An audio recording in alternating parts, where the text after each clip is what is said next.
చిత్రపురిపై విచారణ ఎప్పుడో, హౌసింగ్ సొసైటీలో అవకతవకలు, అధికారంలోకి వస్తే విచారణ జరిపిస్తామంటూ ఎన్నికల మేనిఫెస్టోలో పెట్టింది కాంగ్రెస్ పార్టీ. రంగంలోకి దిగిన ఇద్దరు ఫిలిం ఛాంబర్ సభ్యులు చిత్రపురి సొసైటీ సభ్యులను కాపాడే ప్రయత్నం. వ్యక్తిగత లబ్ధి కోసం సంస్థలు వాడుకుంటున్నారు. ఫైనాన్షియర్ నుంచి 22 కోట్లు తీసుకున్న సొసైటీ 45 అంతస్తుల సఫైర్ సూట్ నిర్మిస్తున్నట్టు ప్రకటన. ఫ్లాట్ల విక్రయాలతో అప్పులు తీర్చవచ్చని యోచన. ఆ భవనానికి అనుమతులు రద్దు చేసిన హైడ్రా. 22 కోట్లకు మధ్యవర్తిగా ఉన్న ఫిలిం ఛాంబర్ సభ్యుడు. అతనికి ఇబ్బంది ఉండకూడదనే ఎన్నికల్లో జాప్యం. ఇది దాదాపుగా 1 కాదు 2 కాదు, దాదాపు ఒక 3000 కోట్ల కుంభకోణం ఇది చిత్రపురి హౌసింగ్ సొసైటీ. మనం దాదాపు ఇక్కడ 3-4 వీడియోలు చేసినాం దీని మీద.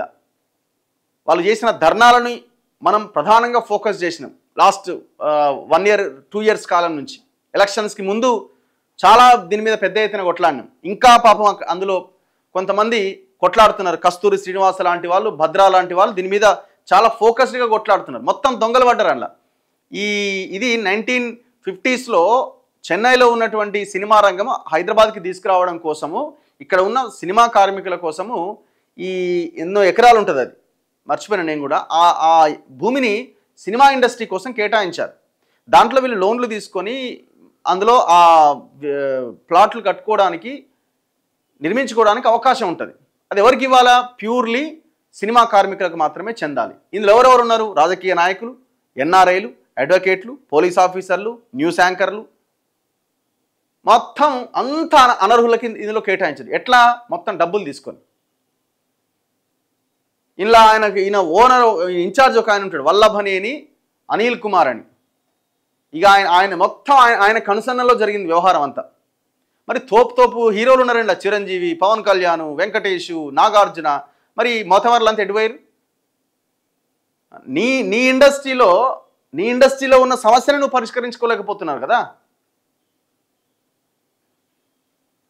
చిత్రపురి కాలనీ హౌసింగ్ సొసైటీ ఇది సినీ కార్మికులు తమ కోసం ఏర్పాటు చేసుకున్న గృహ సముదాయానికి సంబంధించిన సంస్థ.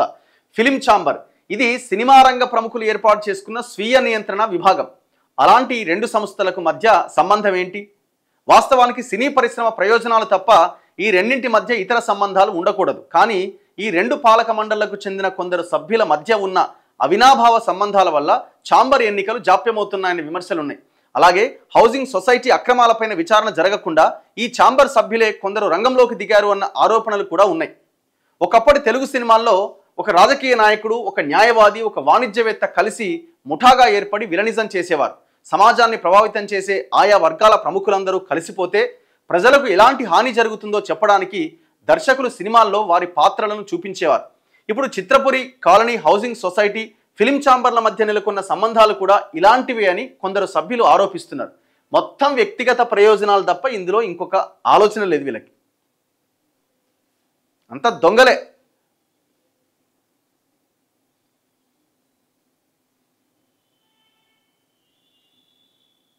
ఇగో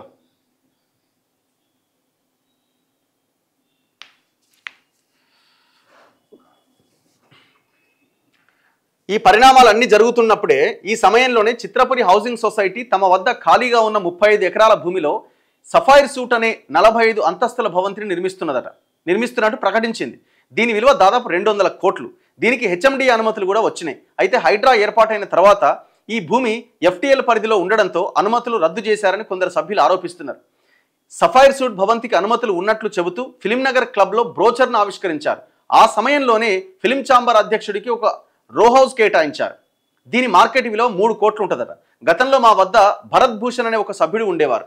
ఆయన పేరును వాడి తప్పుడు పత్రాలతో ఈ ఫిలిం ఛాంబర్ అధ్యక్షునికి ఈ రో హౌస్ను ఇచ్చారట. రో హౌస్ అంటే అది విల్లాలాగా ఉంటుంది. మేము వారిద్దరి వివరాలు సేకరించాం. ఆధార్ కార్డ్, రేషన్ కార్డు సహా వివరాలన్నింటినీ అధికారులకు అందించాం. కానీ దానిపైన ఇప్పటిదాకా ఎటువంటి చర్యలు తీసుకోలేదని కస్తూరి శ్రీనివాస్ చెప్పిండు. పోరాడుతున్న ఏకైక వ్యక్తి ఆ కస్తూరి శ్రీనివాస్.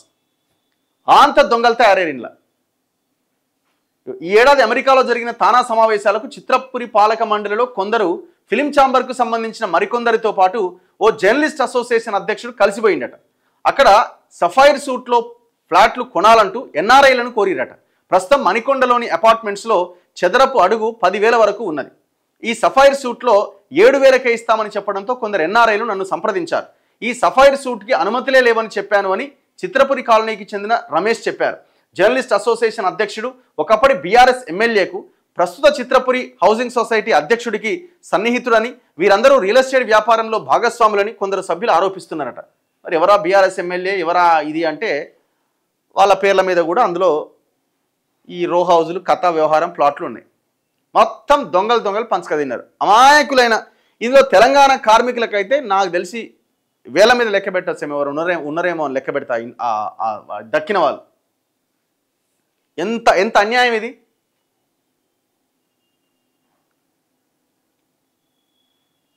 మరి ఇప్పుడు వీళ్ళు మేనిఫెస్టోలో పెట్టారు కాబట్టి చిత్రపురి కాలనీ తెలంగాణలో ఉంది, హైదరాబాద్ నడిబొడ్డున ఉంది. ఆ లెక్క ఏందో తేల్చాలి. తెలంగాణ కార్మికులకు కూడా ఇందులో న్యాయం చేయాలి. ఫస్ట్ ఈ ఎంక్వైరీ మీద అవసరమైతే నేను అనుకుంటున్న 3,000 కోట్ల కుంభకోణం కాబట్టి సిబిఐ ఎంక్వైరీకి ఆదేశించాలి.